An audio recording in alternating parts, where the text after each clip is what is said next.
Hello everyone, দেখো বন্ধুরা, সকাল সকাল আমি ঘুম থেকে উঠে গেছি। এখন চলে এলাম বেড গোছাতে। তো তোমরা তো সকলেই জানো যে আমরা ফার্স্ট ফ্লোর রেডি করেছি, তো আমরা গ্রাউন্ড থেকে ফার্স্ট ফ্লোরে শিফট করে গেছি। দেখো এখনও কিন্তু কোনো জিনিসপত্র তেমন করে আনা হয়নি, তবে আস্তে আস্তে করে আনছি।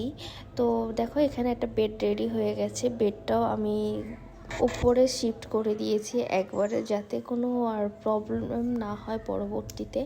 এখনও ঘরে কোনো মালপত্রই আনা হয়নি, শুধু বেডটাই আনা হয়েছে।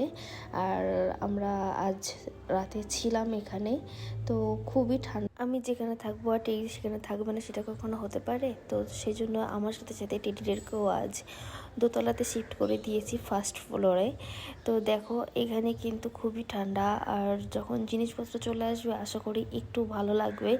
মনই টিকছে না, উপরে মনে হচ্ছে না নিচেই চলে যায়, কিন্তু ফার্স্ট ফ্লোরে তো অনেক হাওয়া বাতাস আছে না, জানলা খুলেই ঘর রোদে ভরে যাচ্ছে।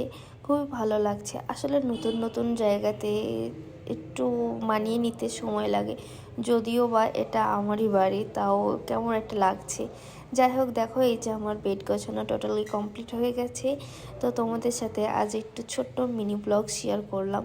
জানি না কেমন কি লেগেছে তোমাদের, আমি অতটা ভালো পারি না। আস্তে আস্তে অবশ্য সব ঠিক হয়ে যাবে। তো চলো বন্ধুরা, টাটা বাই বাই। তোমাদের সাথে দেখা হচ্ছে নতুন একটা মিনি ব্লগে।